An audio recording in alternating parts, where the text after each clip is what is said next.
Hey guys, Chris here. I want to do a video today talking about ayahuasca experience I did recently for the third time in my life.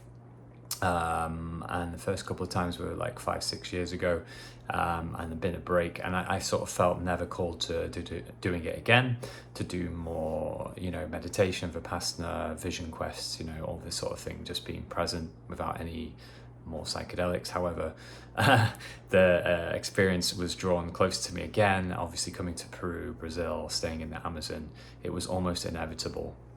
And the more it started speaking to me again, and yeah, what an intense experience, but also beautiful, and so many lessons. And I think this is something that's very beautiful and amazing to do, and the importance of maybe not abusing this substance and to do it many times and to really integrate. So, for me now, I got so much in those 2 nights to take away and to apply into my life. And I want to make sure that I spend a good 6 months to a year, maybe, just really having written everything down, applying into my life. I do think it's important medicine, depending on where you are on your journey. It can allow you to see parts of your shadow, parts of yourself that, you perhaps really can't see, or shifting things which maybe you didn't really think was much of an issue, or to really just let go of stuff that you really struggle to let go of. And I think the big questions sometimes are, do you actually need this? Can you just do this naturally? And these are sort of the big questions. However, I do think if it's something that's done and respected, and you go with the intention of healing and yourself, and whether it's your family, your purpose, yourself. And I think as long as you have this intention and you're going through the process, and it can be very challenging, at least my experiences were, but there's always the light at the end of the tunnel. There was various times in the journey when I've got my hand on the floor and I'm like, okay, I'm maybe somewhere else, but I'm here on planet Earth, and I want to get through the process. It's going through the music. So one of the main things is I recommend doing it with a tribe. I recommend doing it in the Amazon. The whole jungle came to life, and you felt connected to all the trees and the animals, and just the whole night is you're on the medicine, and it's in you, and it's like as soon as it's sunrise, it's all over. And it's a lot of going within yourself. These tribes, they really know what they're doing. They're really connected to the medicine. They do it multiple times a week. So it's really changed my perspective in terms of viewing, like maybe it is something that's being used by Westerners, or Westerners are using it a lot, or maybe even teaching it. For me, doing it in Brazil or doing it in the Amazon with people who are connected to the medicine and they're in like indigenous tribes, I mean, you can't beat this experience, and the experience just made it a lot better, a lot more. I felt really safe. There were people there who were very in contact with everything that was going on. Even if they don't speak your language, they can do the right thing at the right time. And the music was unbelievable. I mean, the Nukikoi tribe, who I did it with, they were playing music that was just so beautiful. And definitely in the second half of the ceremonies, they were playing uplifting music, and it was really shifting a lot of things, and all the chanting and everything. It's it's part of the culture. They know what it is. They respect it. They're not abusing it, in the way that maybe Westerners can. So I think I do recommend this process, but only if you are called. And a big lesson I took from it was having that intention, and staying with the intention. So the process can be very draining, and like very much, and you're being sick a lot, and you may be sweating and crying, and you can have like ego deaths, and you can lose touch of where you are, and going into different realities, and feeling like you might not come back. But I think that's why this time I found a lot more like focusing on the breathing, being present, more masculine, I think, in myself over the last 5 years, which allowed me to become more direct. Like how you have thoughts and you go down some sort of questions about things, and there was part of me that was saying like, okay, I don't want to go there. There's this sort of endless rabbit hole of figuring things out. And just being the medicine was like coming up a bit different. It was saying like, okay, this person, remove this person from your life, or this or that, or this happened because of this. And yeah, that was very beautiful. Staying with the tribe for a week was great. There was just 3 Westerners of us, and we were with a tribe, and there was a lot of younger people there. The music from the younger people, I was blown away. The last ceremony, the one guy, he was only 19 playing the music, and then it was like he knew everything, and I really felt that he was there with me. Before the first ceremony was quite a big ceremony of like all the local villages sort of came together, and it was a lot more fun, because there was lots of people there, lots of music. But the second one was a bit more of a solo, smaller circle, and it rained, thunder and lightning, and it rained from the start of the ceremony all night, and it was the most crazy. And I think that does something. It definitely makes things more intense. Or when you're purging and you're throwing up, and you see you're throwing up like outside, and then the rain's coming down, and it's like it just makes it more. I think it definitely does something, and you can see that these things are not by accident.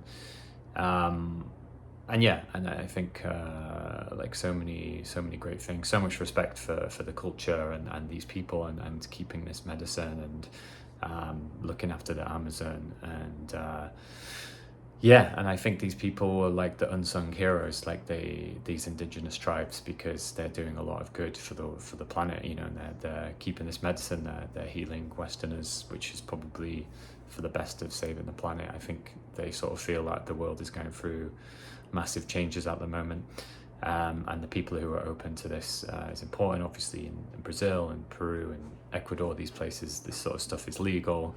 It's illegal everywhere else, and I think sometimes that can be for good reason, because it's not really medicine from our homeland. We don't really know what this is, and there maybe can be some dangerous things if it just becomes legal everywhere. So I think is sometimes the way the world is can be for good reason.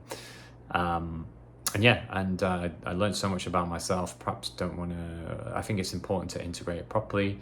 Don't start telling everyone everything straight away. I learned this from my vision quest. Stay with the process, stay with what you've taken away.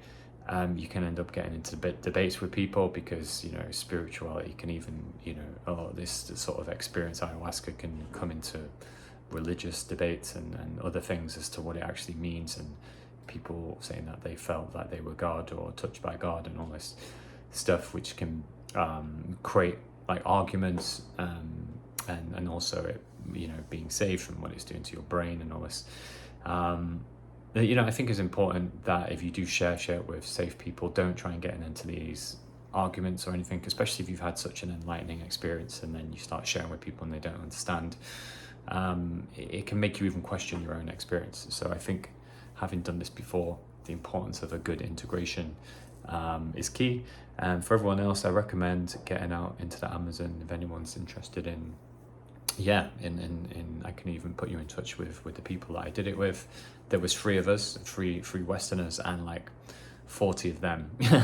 And the food was like, it's just basic rice and chicken, rice and fish. There was like 2 days where there was just rice and bread, and then like they brought loads of fish and everyone was happy. So you kind of it's a very authentic experience. I think there's a lot of these communities now, a lot of these tribes, where you go and it's just like luxury for Westerners and they've got all the food and everything, but that's not really how a lot of these tribes are living. If you want to live as they live, learn their culture, it's important. The language is good to be with someone as well who can translate. We had someone who could knows a bit of their language, which is not, no one can really speak apart from them, and she knew Portuguese as well. There was 1 or 2 people who could speak Portuguese in their tribe, which was very helpful, because she could then translate.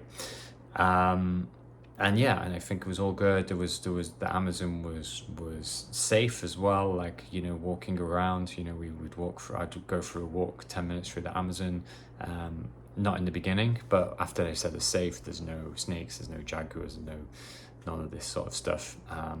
The water, you could swim in the river. I thought there'd be piranhas. I thought you were going to be attacked, but no, all the kids are swimming in the water, and you're going through the Amazon, which is an amazing landscape. Just so much nature. Can be quite. You need to stay. It's hard to maybe stay like really grounded when you're there for so long, because it feels like you're in this magical forest. Because there's nothing, maybe there's no Wi-Fi, there's no this, there's no that. You're just endless forest, and we literally went down the river on a boat for 6 hours to get to their village from the nearest local town, which was just a really small town as well on the outskirts, at Rio Branco at the moment. I would have loved to have done a video while I was there, but I didn't get time. And then also a couple of days after, I don't want to go too much into the journey, because still integrating it, but I wanted to just get through those things. I think intention is important, because as I mentioned, if it's a really difficult journey and you're going through some stuff, you're just going to come back to your intention. I think for me, it was really wanting to do some healing work for myself, for people around me, family. At the end of the day, it's one night, and we're getting through the night, and then I always know coming out the other side, the benefits were amazing last time, but it's not an easy process, and it can be very challenging mentally to face a lot of things, the things that you're seeing, how you sort of see reality sort of can crumble. And it can be, you don't know how it's going to be. It can be quite intense, or it can be, it can also be quite a joyful experience. I think the music was beautiful. It's almost like hearing this music that these tribes play is definitely connecting to, the songs of the universe and whatever created this, the world that we live in. When you're on the sort of ayahuasca, it speaks they're singing the language, they're singing the songs. Which are all beautiful songs. All of the words, I learned some songs, I transcribed the words. It's all about nature, it's about the sun, it's about the stars, it's about the moon, all the animals, love, that's what all of these words are, and that's why these songs sound so good. It's what it's about. It's not really talking about suffering and maybe some of the stuff that's in the mainstream music.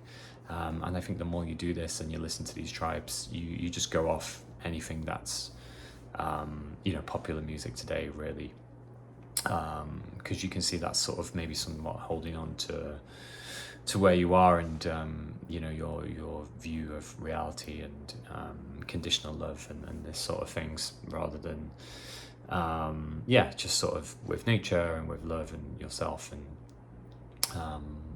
amazing experience.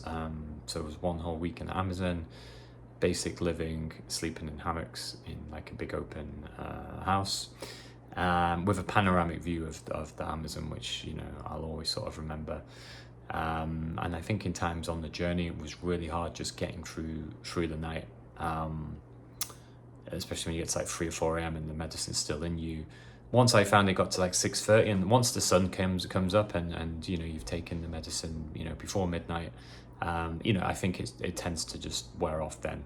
You become more grounded, and then it just disappears, and you see like a bird fly past, and it's morning, and the intense night is over, which is kind of a celebration in its own. And whether you feel like sharing with other people, everyone has an experience. The first time I did it, while I was on it, and towards the end I was like, I'm never doing this again.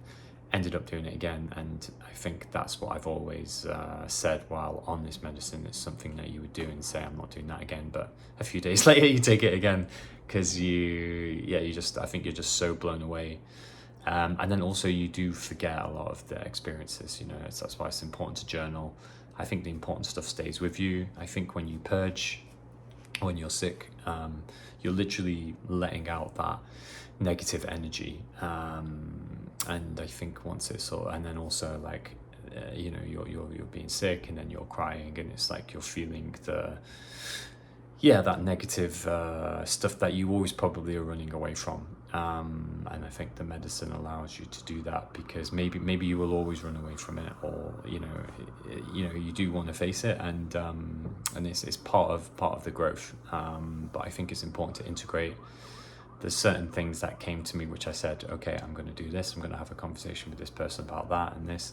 And I think it's easier to do. Now I've seen it and felt it and know that it's beneficial. When I first did it as well, there was a strong calling to come off alcohol. I've not drank alcohol for like 3 years now. And it was sort of like, okay, I was having like 1 or 2 drinks now and again. And then when you do have a beer, it's like, oh, this just doesn't resonate with anymore. Maybe after what you've seen on the journey and being sick. And I think that it's never like you let go of stuff that you don't want to let go of. I think you realize that, this stuff is not really serving you in your life, but no disrespect to other people.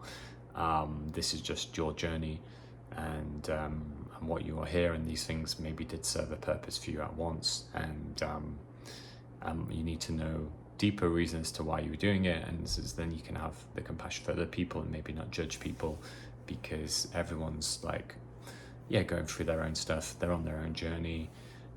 Someone said something to me which I found useful. It was like, people that you judge and you can find it hard to have compassion for, maybe they just need a few more lifetimes to figure this stuff out and get to where you're getting, and you were probably at that point as well. So so I don't think a lot of this stuff, when you say, oh, people are in the matrix or they're sheep or blah blah blah, everyone's just going through their own process.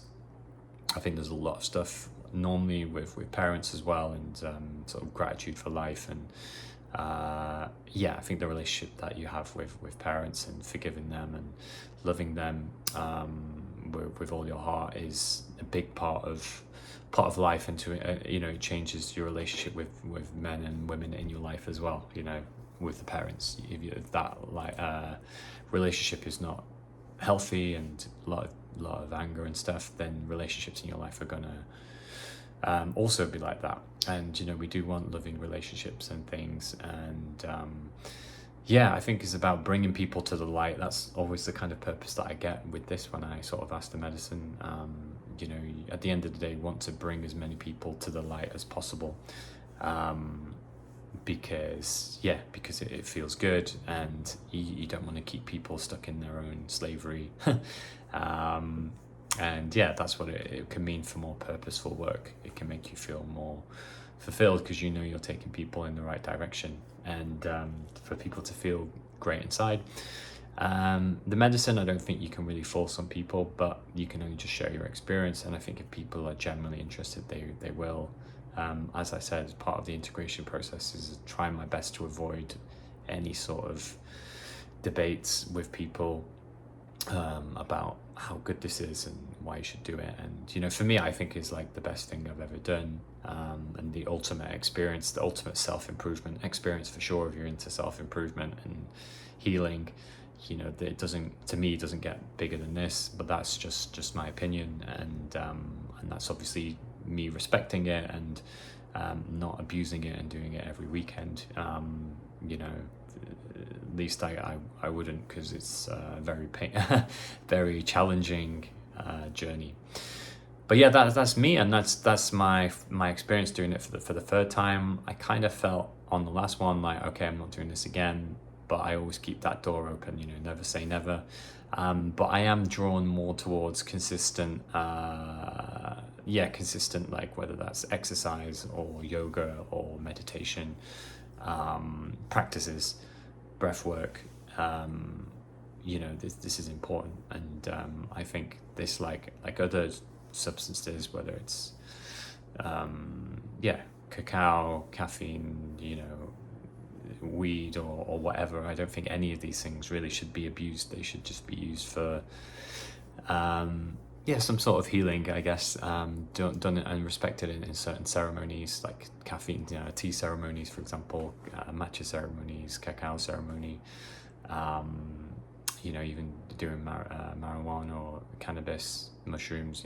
I think doing it with a shaman, and some people say, it's a waste of money, waste of time, just do it on your own. But no, ayahuasca definitely should never be done on your own. I felt some people, I think they do, but I think the music is so important, the people holding space, the music just, it changes, you know, it's part of the experience, it's part of the everything moving around and the energy, and the shamans doing and saying the right things, and when they can see people are going through really challenging stuff, they say and do the right stuff. So and then the music comes in at the right time, more of the stage of like celebration, when it's more uplifting music, you know, so it's all done at the right time. You know, if some people are going through a longer process, then maybe that music is delayed. So so yeah, really good. But I recommend doing it in the Amazon. Yeah, it's a completely different experience doing it in nature. The whole, everything comes to life in a weird and magical way. You hear all the animals, you maybe even hear some voices, you know. It's a great experience, so I highly recommend it. And yeah, I'll see you all on the next video.